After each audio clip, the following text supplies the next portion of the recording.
जी अस्सलाम वालेकुम। Next session के साथ व्यू अकेडमी की तरफ से हाजिर हैं। ये जो टॉपिक है ये एक आपको याद है, आपको ये लास्ट असाइनमेंट आई थी ये पार्सल की, जिसमें डिफरेंट एक केस स्टडी थी और उसके अंदर आपने डिफरेंट चार्जेस कैलकुलेट करने थे बेस ऑन वेट। ठीक है, ये आपकी एक नॉर्मल असाइनमेंट आई हुई थी जिसका मैंने आपको जावा और सी शार्प में सोल्यूशन दिया था। तो ज़रा इसको एक बार स्टडी करते हैं विद रिस्पेक्ट टू पॉलीमॉर्फिज्म। ठीक है, ये हमारी असाइनमेंट थी सी प्लस प्लस में, जो मैंने आपको नहीं दी थी क्योंकि आपकी उस वक्त असाइनमेंट चल रही थी। सो आपको असाइनमेंट का पर्पज़ ये नहीं होता कहीं से कॉपी करना, रादर असाइनमेंट का पर्पज़ ये होता है कि आपने उसको जो है वो खुद से बनाना है ताकि आपके कॉन्सेप्ट क्लियर हो जाए। सो ये हमने इस तरह कुछ बनाया था पार्सल की क्लास। ठीक है, और यहाँ पे कॉन्सेप्ट देखें, पार्सल बताते खुद क्या चीज़ है, नथिंग। पार्सल एक एब्स्ट्रैक्ट कॉन्सेप्ट है। ठीक है, पार्सल इज नथिंग, पार्सल एक एब्स्ट्रैक्ट कॉन्सेप्ट है। या नॉर्मल पार्सल है या कोई अर्जेंट पार्सल है, ये उसकी असल में टाइप थी जो यहाँ पे शो करने की कोशिश की गई। तो इसमें देखें, सेंडर नेम, रिसीवर नेम, ये सारा कुछ आ गया। पार्सल का कंस्ट्रक्टर भी बन गया। उसके बाद हमने उसके सेटर गेटर भी बना ली, सारा वही काम है। और उसके बाद हमने इसको छोड़ दिया। फिर हमने नॉर्मल क्लास ली जिसमें हमने ये सारी चीज़ें कैलकुलेट की, सारा कुछ लिखा हमने। और उसके अंदर में हमने कुछ नहीं लिखा सिवाय ये वाली इस चीज़ के कि आपने एक डिस्प्ले नॉर्मल रिसिप्ट का फंक्शन बनाया है।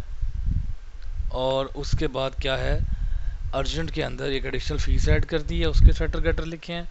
और फिर एक डिस्प्ले अर्जेंट रिसिप्ट का हमने फंक्शन बनाया। और जब हमने इसको रन किया तो ये दो लेता फंक्शन, दो लेता क्लासेस में। मेन के अंदर हम गए, हमने इनपुट वगैरह ली, इसकी लूप लगाया कि जब तक हमारी वैलिड नहीं आती 2 या 1, जो हमारी सर्विस है 1 लेनी है 2 लेनी है, उस वक्त तक आप हमसे इनपुट लेते रहें। सो उसके बाद क्या था, इनपुट ली सारी हमने। ठीक है, और इनपुट लेने के बाद देखिए कौन कौन सा ऑब्जेक्ट क्रिएट किया, अर्जेंट पार्सल का ऑब्जेक्ट क्रिएट किया एंड नॉर्मल पार्सल का ऑब्जेक्ट क्रिएट किया। भाई अगर यही काम हमने करना था तो पार्सल की क्लास का क्या काम, ये है स्टैटिक बाइंडिंग आपकी सारी हो रही है। तो हम इस असाइनमेंट को ऊप में लेके चलते हैं। हो सकता है आपकी नेक्स्ट असाइनमेंट वो यही दे दें कि जी अब आपने नॉर्मल पार्सल अर्जेंट पार्सल के अंदर पॉलीमॉर्फिज्म का कॉन्सेप्ट आपने इम्प्लीमेंट करना है। सो इस चीज़ को हम देखते हैं कैसे करेंगे। पहले तो मैं इसको रन करके ज़रा आपको रिकॉल कर दूँ कि जी ये असाइनमेंट थी क्या। हमने कहा जी अर्जेंट सर्विस 1 या 2, मैं 5 प्रेस करता हूँ तो मैसेज दे रहा है 8 प्रेस कर रहा हूँ कि जी आप सही वाली चूज़ करें। सो मैं 1 चूज़ करता हूँ। तो मैं कहता हूँ जी receipt number 123, name Ali, address Lahore, Aamir को भेजा है कराची में। ठीक है जी, पार्सल का वेट 800। और उसके बाद चार्जेस हमारे आ गए फॉर एग्जांपल 300 ओवर। उसके बाद वेट पर ग्राम, फीस फॉर ग्राम, और ये आपका सारा कैलकुलेट हो जाएगा उसकी बेस के ऊपर। ये बता रहा है नॉर्मल शिपमेंट है, ये क्या है सारा कुछ। तो देखिए पार्सल की एक फंक्शनैलिटी है प्रिंट पार्सल, जो प्रिंट कर रहा है। हम अगर इस पार्सल की यानी कि प्रिंट रिसिप्ट, असल में हर पार्सल की एक रिसीप्ट प्रिंट होती है। तो मैं अगर पॉलीमॉर्फिक बिहेवियर इसका करूं तो मैं ये काम करूंगा, पार्सल की क्लास एज इट इज़ जो उसमें हमने जाना है, पार्सल का ऑब्जेक्ट कभी क्रिएट नहीं होना। तो मैंने सारा कुछ वही किया, सिर्फ यहाँ पे आके मैंने इस फंक्शन को वर्चुअल डिक्लेयर कर दिया है। अगर मैं इस फंक्शन को वर्चुअल डिक्लेयर करता हूँ और मैं अब इसकी इम्प्लीमेंटेशन चाह रहा हूँ, क्योंकि पार्सल खुद कुछ भी प्रिंटिंग नहीं है, तो आइडियली तो ये क्या होना चाहिए, प्योर वर्चुअल फंक्शन होना चाहिए पार्सल का। ठीक है, प्योर वर्चुअल फंक्शन होना चाहिए क्योंकि प्रिंटिंग किसकी हो रही है, या नॉर्मल की या हमारी अर्जेंट की हो रही है। तो मैं इसको अगर प्योर वर्चुअल फंक्शन बना देता हूँ, मैं यहाँ पे वैसे इसके साथ देखते क्या होता है, वर्चुअल वाइड दिस। ठीक है, अगर हम ये नहीं लिखते तो क्या होगा, वही आपको आइडिया है कि कौन से वाला ये पार्सल ये कॉल करेगा। मैं वर्चुअल नहीं लिखता, मैंने प्रिंट रिसिप्ट का फंक्शन लिखा है। फंक्शनैलिटी ये अंदर चेक कर सकते हैं, दोनों की इम्प्लीमेंटेशन वो आपने खुद देखा हुआ है कि चेंज है लॉजिक, क्योंकि बिजनेस लॉजिक चेंज है। ये अपने तरह से प्रिंट करेगा नॉर्मल प्रिंटर, और प्रिंट रिसिप्ट की यही वाली फंक्शनैलिटी में नीचे लिखी हुई है, ओवरलोड ओवरराइड किया हुआ है अर्जेंट पार्सल के अंदर। देख सकते हैं प्रिंट रिसिप्ट, उसकी लॉजिक मैंने उसके अंदर लिख दी है। तो अगर मैं अब इसको रन करता हूँ, ठीक है, तो क्या होगा, पहले तो मैंने ये काम किया है, यहाँ पे आके सारा कुछ सेम, कोई चेंज नहीं की मैंने यहाँ पे, सिर्फ ये चेंज किया कि भाई मैंने पॉइंटर ले लिया अर्जेंट पार्सल का। और एक मैंने यहाँ पे लिया है पार्सल, जो जिसके थ्रू मैंने सारा कुछ करना है। पार्सल प्रिंटिंग होनी है, हमारा फंक्शन पार्सल का है। ठीक है, पार्सल ही सारा कुछ करेगा। पार्सल को क्या ऑब्जेक्ट पास करते हैं, वो जो भी पास करेंगे वो ले लेगा। मैं ये पार्सल के थ्रू प्रिंट करूँगा। तो मैंने पार्सल का ऑब्जेक्ट लिया, उसे नल दे दिया, एम्प्टी ऑब्जेक्ट, कुछ भी नहीं है। अब मैंने इनपुट लेना शुरू की, और जैसे ही मेरी इनपुट सारी ख़त्म हुई, वैल्यू मैंने सेट की, मैंने पार्सल को ये वाला पी पास कर दिया। ये वाला, ये कौन सा पी है जिसका स्कोप इस इफ़ के अंदर है। सो अर्जेंट पार्सल पार्सल को मिल जाएगा।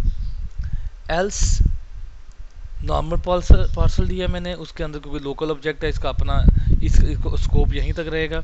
तो मैं यहाँ पे कहता हूँ ये दिस नॉर्मल पार्सल, और मैंने क्या किया है, पार्सल इज इक्वल्स टू इसको दे दिया है। सो अगर नॉर्मल अर्जेंट पार्सल हुआ तो पार्सल के ऑब्जेक्ट को अर्जेंट वाला पूरा ऑब्जेक्ट मिल जाएगा, वरना नॉर्मल वाला पूरा ऑब्जेक्ट उसको मिल जाएगा।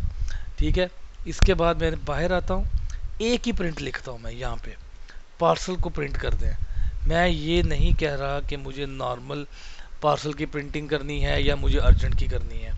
सो मैं बाहर आ रहा हूँ, मैंने लिखा जी, इस लूप से इस सारा कुछ से बाहर आया, मैंने कहा जी भाई पार्सल प्रिंट करें।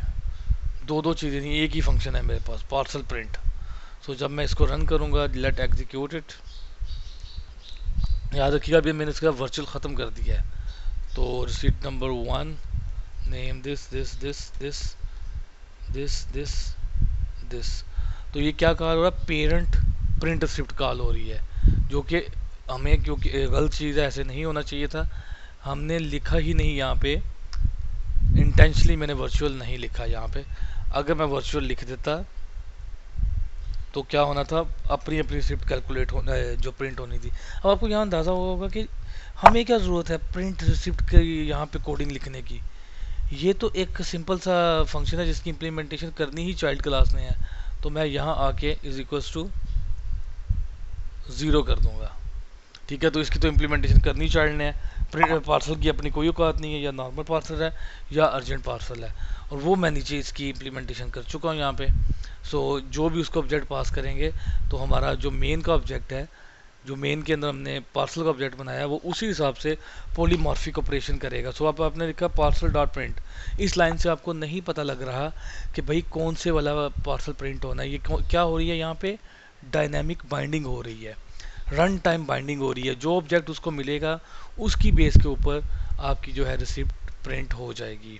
So let run it, 2 1 2 3, receipt number, sender name Ali, Karachi, Aamir, Lahore, 940, parcel की 300, 2 ओवर वेट 3। तो ये देख लें आप, अर्जेंट का उसने कॉल किया function, type of shipment is urgent. ठीक है, और अगर मैं यही कॉल करूँगा, एग्जीक्यूट, कंपाइल एंड रन, अब मैं करता हूँ 1 के साथ, this one this one this one this one, address this, parcel 840, price 3, over weight charges 2। तो आप देख सकते हैं नॉर्मल। सो क्या हुआ, ये अब आपको अंदाज़ा हो गया होगा कि किस तरह जो है हम एक नॉर्मल जो है चीज़ को वो पॉलीमॉर्फिक बिहेवियर कैसे दे सकते हैं। सो आपने देखा कि पेरेंट का ऑब्जेक्ट मैंने एक लिया है, प्रिंट रिसिप्ट की है, तो डायनामिकली वो रिसिप्ट प्रिंट कर रहा है बेस ऑन के मुझे कौन सा ऑब्जेक्ट मिला है। सो ये हमारी एक छोटी सी केस स्टडी थी। मैंने आपके इसी वाली असाइनमेंट को, जो हमें नॉर्मल असाइनमेंट मिली थी, इसमें कोई ऐसा जिक्र नहीं था पॉलीमॉर्फिज्म का या इन चीज़ों का, हमने उसको पॉलीमॉर्फिक बिहेवियर के साथ जो है ना वो किया है। क्वाइट पॉसिबल कि आपको इस तरह की जो फ्यूचर में असाइनमेंट मिल जाए कि फ़लाँ के अंदर पॉलीमॉर्फिक बिहेवियर को इम्प्लीमेंट करें। सो ये था हमारा जस्ट छोटी सी केस स्टडी। दोबारा इसको एक बार देख लेंगे हमने क्या किया है। हमें पता है कि पार्सल खुद कुछ चीज़ नहीं है, लेकिन पार्सल के पास एक फिक्शनैलिटी है कि हर पार्सल की एक रसीद प्रिंट होगी। तो हमने उसको प्योर वर्चुअल फंक्शन ले लिया और उसकी इम्प्लीमेंटेशन दोनों के अंदर कर दी, क्योंकि दोनों की लॉजिक यहाँ आप चेक कर सकते हैं जो आपकी असाइनमेंट के मुताबिक डिफरेंट है। अर्जेंट पार्सल की कुछ अपनी कैलकुलेशंस हैं, नॉर्मल पार्सल की कुछ अपनी कैलकुलेशन है, दोनों प्रिंट के दरमियान यूज़ कर रहा है वो। सो यहाँ पे आपको एक रियल एग्जांपल जो आपको असाइनमेंट आई हुई थी उसके साथ आपको ये एग्जांपल मिल गई है कि हमने किस तरह एक नॉर्मल नॉन पॉलीमॉर्फिक जो है वो कोड को पॉलीमॉर्फिक कोड किस तरह बनाया है। ठीक है, थैंक यू। इंशाल्लाह नेक्स्ट टॉपिक में हम आई होप के मल्टीपल नैरेटर्स को देखेंगे और इंटरफेसेस को देखेंगे जावा के केस में। सो इंशाल्लाह सी यू इन नेक्स्ट वीडियो।